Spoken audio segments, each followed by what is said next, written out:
तो last time में हमने पढ़ा था कि अगर u और x का कोई कर्व हो, ठीक है, u और x का कोई कर्व हो, तो उसको डिफरेंशिएट करके 0 के इक्वल पुट करके डबल डिफरेंशिएट करके आप ये फाइंड आउट कर सकते हो what is which is stable equilibrium, which is unstable equilibrium और न्यूट्रल इक्विलिब्रियम, ये हमने निकाला था, ठीक है। तो उसी के ऊपर एक क्वेश्चन करके दिखाओ मुझे। देखो क्वेश्चन किस तरीके से है, देखो u दे रखा है तुम्हें 27x minus x cube plus 6y² minus 3y, ऐसा समझो। इसमें भी वही निकालना है तुम्हें, स्टेबल इक्विलिब्रियम और अनस्टेबल इक्विलिब्रियम। देखो इस क्वेश्चन में क्या दिया है, u का फंक्शन x और y में दे रखा है इस पर, ठीक है। तो इसका मतलब क्या है कि यहाँ पे ये 2D के अंदर मूव कर रहा होगा, 2 डायमेंशन में मूव कर रहा है, x और y दोनों में मूव कर रहा होगा, पॉइंट इसका है ना। तो यहाँ से सबसे पहले तो निकालो du/dx। du/dx क्या आएगा तुम्हारा, ये ऐसे निकालो, ऐसे भी निकाल सकते हो, फोर्स निकालो सबसे पहले। फोर्स क्या होता है, minus del u by del y j cap. तो यहाँ पे जो फोर्स आया वो क्या आया, -27 माइनस 3x² माइनस कितना आ गया ये 12y माइनस 3 जे कैप, ठीक है। अब यहाँ पे स्टेबिलिटी निकालने के लिए सबसे पहले ये देखो, ये del u by del x और del u by del y को मैं अलग अलग ट्रीट कर लूँ।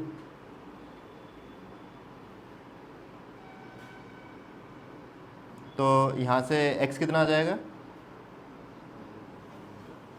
+-3, ठीक। अब इसको डबल डेरिवेटिव करो, क्या आया है, -6x, तो इसका मतलब +3 पे ये है -18 विच इज़ लेस देन 0 मतलब अनस्टेबल। -3 पे कितना आ जाएगा ये, +18 मतलब ग्रेटर देन 0 मतलब स्टेबल, ठीक, यहाँ तक। अब ये भी तो देखना है हमें, del u by del x is equal to क्या करना है, 0 के इक्वल पुट करना है, मतलब ये। तो y क्या आ गया 1/4, y क्या आ गया 1/4। अब y इज इक्वल टू 1/4, अब del u by del x निकालो, sorry del u by del 2u by del y square, कितना आ गया 12। इसका मतलब क्या होगा, ये तो हमेशा ग्रेटर देन 0 ही है। मतलब क्या हुआ इसका मतलब ये हुआ कि y के अलोंग हमेशा ही क्या है, स्टेबल है ये, ठीक है। तो ये क्या होगा, y के अलोंग स्टेबल। अब देखो यहाँ पे ये थोड़ा सा स्पेशल है, किस तरीके से, ये इस तरीके से देखो ऐसे। अगर मान लो मैं कौन से पॉइंट की बात कर रहा हूँ, +3 और यहाँ पे कौन सा पॉइंट आएगा 1/4 और -3 और 1/4, 2 पॉइंट होंगे यहाँ पे। एक तो होगा ये वाला पॉइंट यहाँ पे कहीं पे 3, और एक पॉइंट होगा यहाँ पे -3, ये पॉइंट, ठीक है। इस पॉइंट पे और इस दोनों पॉइंट पे क्या है, y के अलोंग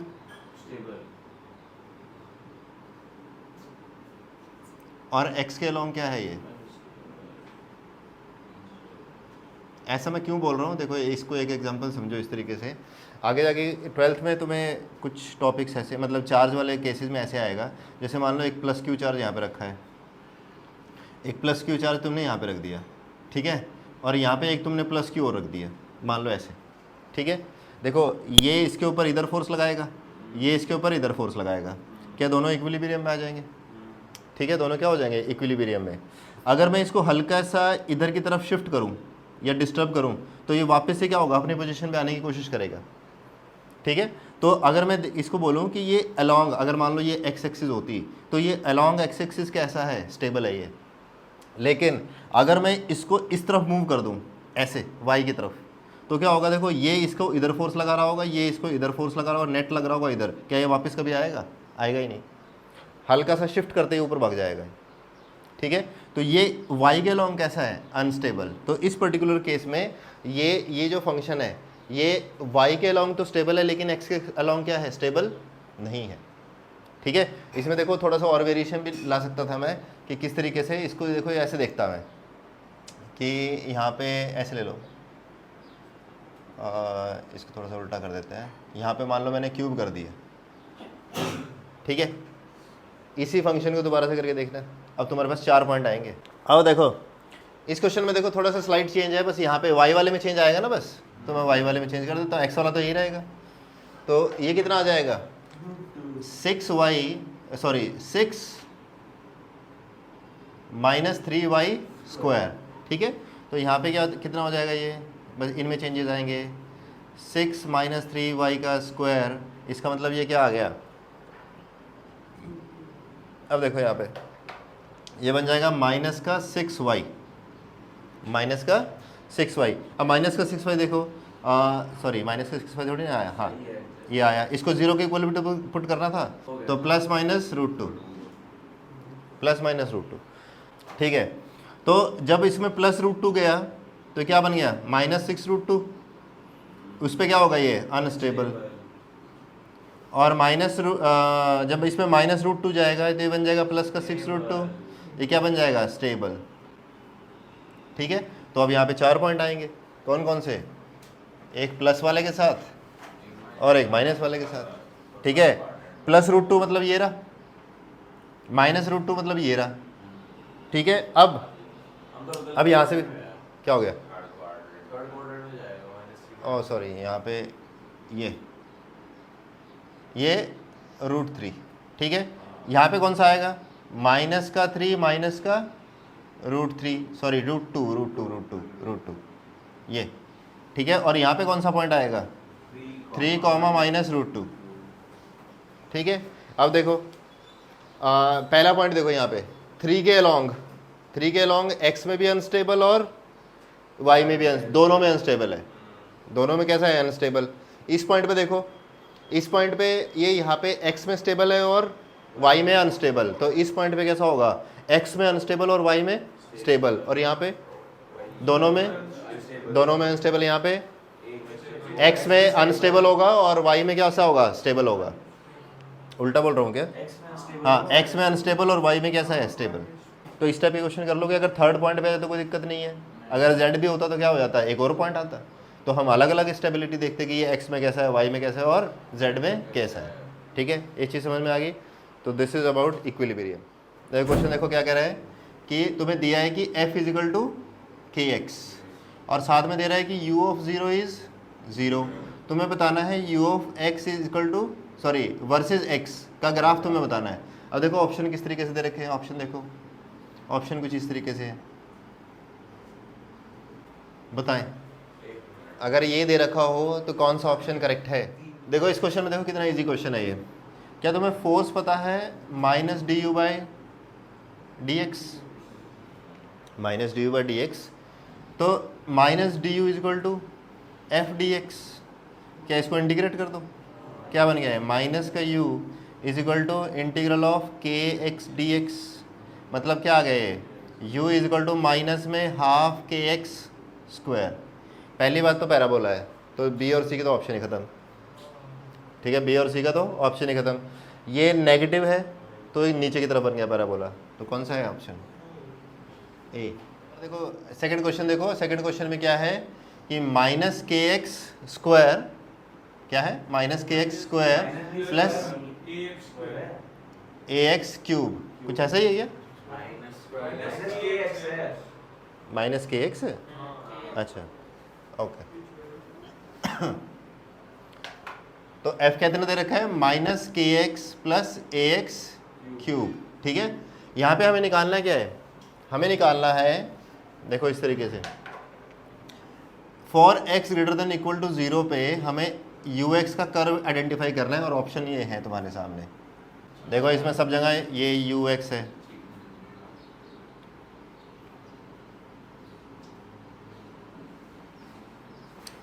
ये ठीक है। बताएं कौन सा आंसर करेक्ट होगा। अच्छा देखो f = क्या करना है हमें -du/dx, तो फिर से मैं थोड़ा सा डायरेक्टली लिख देता हूँ, माइनस में -kx plus ax³ dx integral, ठीक है। u = क्या आ गया ये माइनस में kx² 2 प्लस ax⁴ और बाहर में माइनस साइन है तो ये प्लस हो गया और ये माइनस, ये हमारे पास कुछ ऐसा बन गया। अब देखो, अब इस ग्राफ को ऑब्जर्व करो।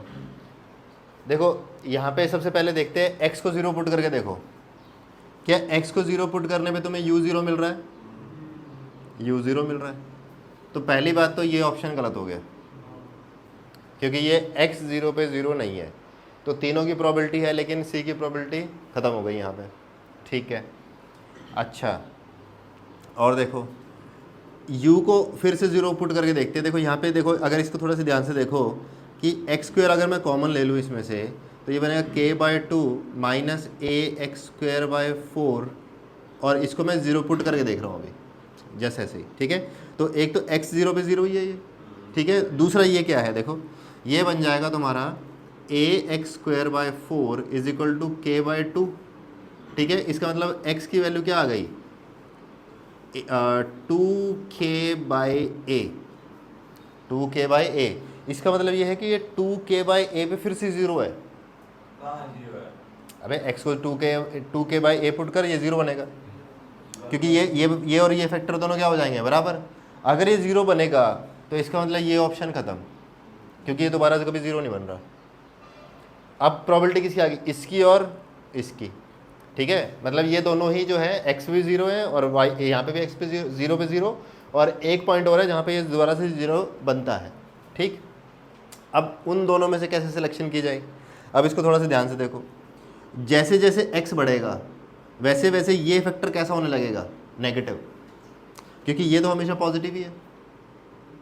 जैसे जैसे x बढ़ेगा वैसे वैसे ये तो पॉजिटिव ही रहेगा हमेशा, लेकिन ये फैक्टर कैसा होने लग जाएगा, नेगेटिव होने लगेगा। क्यों, क्योंकि k/2 तो कांस्टेंट हो गया। एक टाइम ऐसा आएगा जब ये वाला फैक्टर क्या करेगा, डोमिनेट करने लगेगा। जब ये डोमिनेट करेगा तो इसका मतलब क्या है कि बाय टाइम ये नेगेटिव की तरफ भागेगा। तो एनर्जी नेगेटिव की तरफ कहाँ भाग रही है, इधर। तो आंसर कौन सा है, डी। Simple observations. आगे लिखो, काइनेटिक एनर्जी।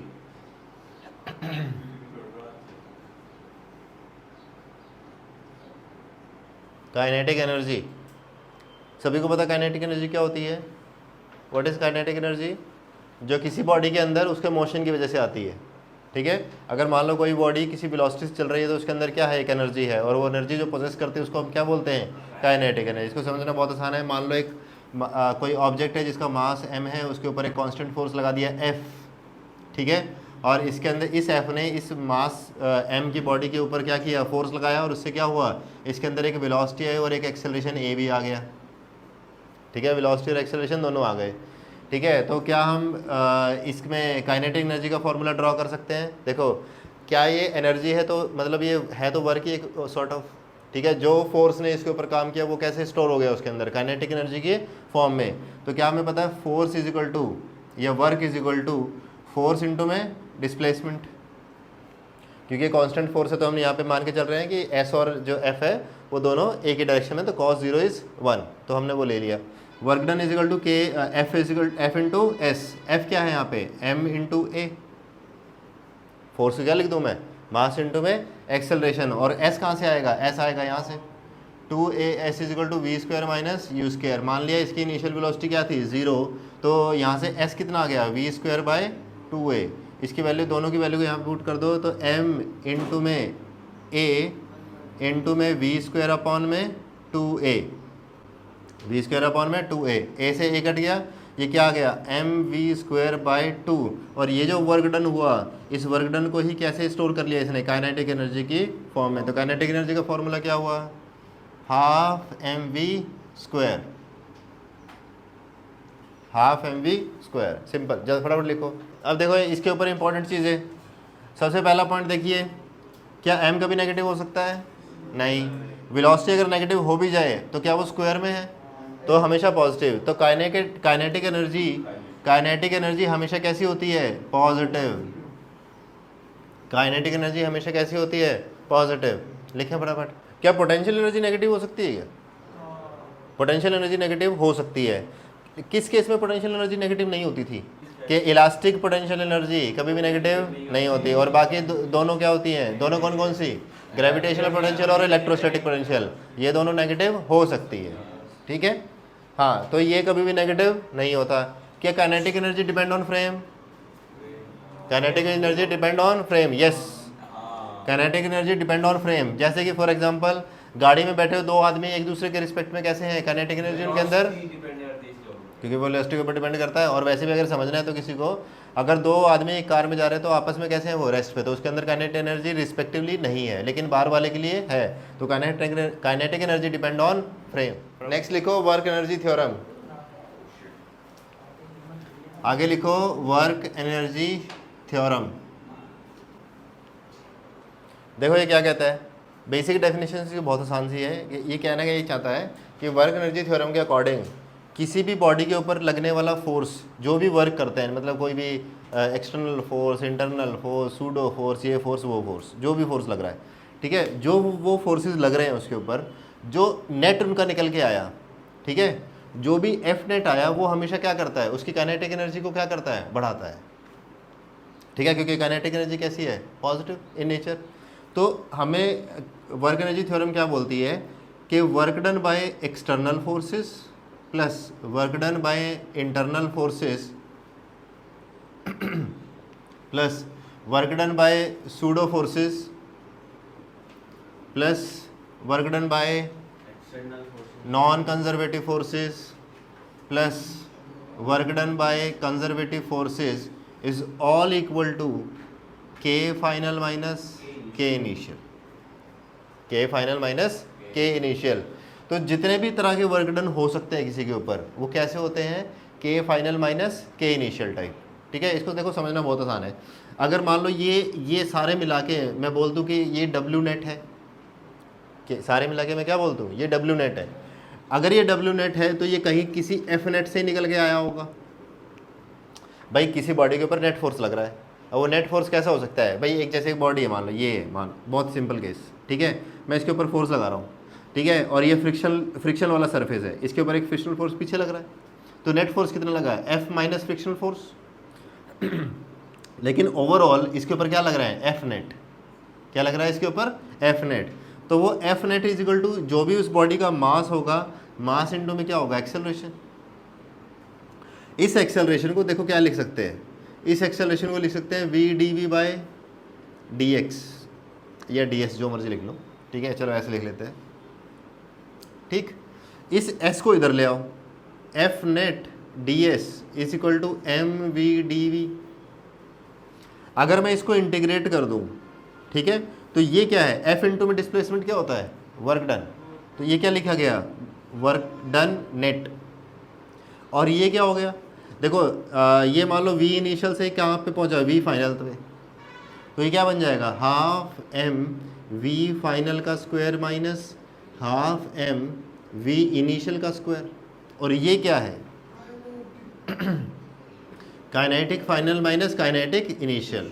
तो यही तुम्हारी क्या है बेसिकली वर्क एनर्जी थ्योरम। वो क्या कहती है कि किसी भी बॉडी के ऊपर net work done is equal to हमेशा क्या होता है, difference in kinetic energy, difference in kinetic energy.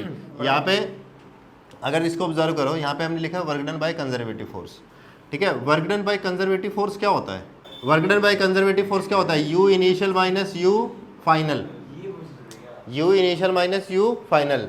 अगर मैं कंजर्वेटिव फोर्स वाले sorry work done by conservative force को अगर मैं उस साइड लेके जाऊँ तो देखो ये क्या बनेगा, work done by external plus work done by internal plus work done by pseudo force plus work done by non conservative force, जो लिखना है लिख लो। ये क्या बन जाएगा, के final minus K initial minus you initial minus you final. इसको थोड़ा सा अगर तुम ऑब्जर्व करो तो ये बनेगा K final plus U final minus K initial minus sorry plus U initial, ठीक है। और ये क्या हो गया, देखो यहाँ पे कौन सी एनर्जी थी, यहाँ पे काइनेटिक एनर्जी थी, हम कौन सी इधर लेके गए, कंजर्वेटिव फोर्स। कौन सी लेके गए, work done by conservative force. कौन सी लेके गए, work done by conservative force. तुम्हारे according work done by conservative कौन कौन से हैं, इलास्टिक पोटेंशियल, ग्रेविटेशनल पोटेंशियल, और तीसरा कौन सा है, इलेक्ट्रोस्टैटिक। अगर ये तीनों कभी भी आए तुम्हारे उसमें क्वेश्चन में तो हमेशा कैसे लिखो उसको, राइट साइड में, हमेशा उसको कैसे लिख दो, राइट साइड में, ठीक है। इस चीज़ का ध्यान रखना। तो यहाँ पे क्या हो गया, सारा का सारा वर्क डन नेट बोल रहा हूँ मैं यहाँ पे, इसको इस सबको मिला के क्या बोल दिया मैंने, वर्क नेट। और यहाँ पे कौन सा है, work done by conservative force plus kinetic energy. ठीक, तो यहाँ तक हमने लिख दिया। और देखो इस के फाइनल प्लस यू फाइनल को हम बोलते हैं मैकेनिकल एनर्जी।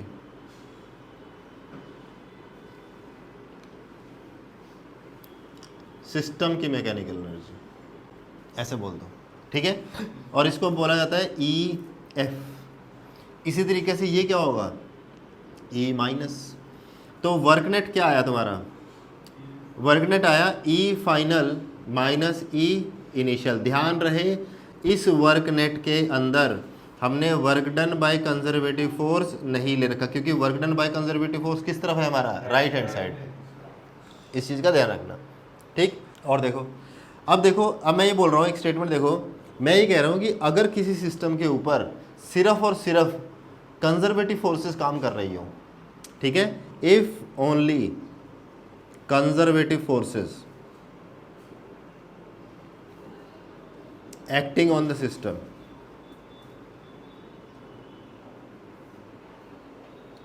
उस पर्टिकुलर केस में क्या ये वाला जो डब्ल्यू नेट होगा वो जीरो हो जाएगा, क्योंकि यहाँ पे फोर्सेस कौन सी काम कर रही थी, सिर्फ और सिर्फ कंजर्वेटिव फोर्सेस। तो इधर वाली फोर्सेस क्या हो जाएंगी, ज़ीरो।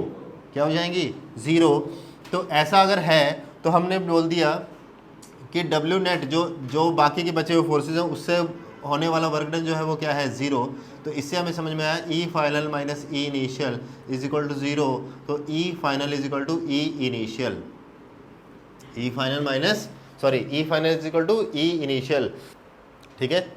ये समझ में आया कि E final is equal to E initial. इसका मतलब क्या हुआ कि K final plus U final is equal to K initial plus U initial. Maximum questions में तुम्हें यही होगा, मैक्सिमम क्वेश्चंस में क्या आ रहा होगा, यही आ रहा होगा बस, और कुछ नहीं है। एक ऑब्जेक्ट लिया, एच हाइट पे रखा था, इसको हमने नीचे गिर दिया। बताओ यहाँ पे वेलोसिटी कितनी होगी, एच हाइट पे मास एम का ऑब्जेक्ट जो है नीचे फेंका, ठीक है। बताओ यहाँ पे वेलोसिटी कितनी होगी, इसका यूज़ करना है, वर्क एनर्जी थ्योरम का यूज़ करना है। अगर यहाँ पे वर्क एनर्जी थ्योरम लगाई जाए तो इनिशियल पोटेंशियल कितना है इसमें, यू आई कितना है इसमें, एम जी एच। के इनिशियल कितना है इसमें, ज़ीरो, क्योंकि बॉडी रेस्ट पे होगी। यहाँ पे जब आओगे तो यू फाइनल कितना हो गया, ज़ीरो। के फाइनल तुम्हें निकालना है, ठीक है, सॉरी के फाइनल थोड़ा निकालना है। K final is equal to half m v square, velocity निकालनी है। हाँ, तो K final plus U final मतलब half m v square plus zero is equal to zero plus m g h. क्या एम से एम कट गया, तो velocity कितनी आ गई, under root 2 g h. Simple.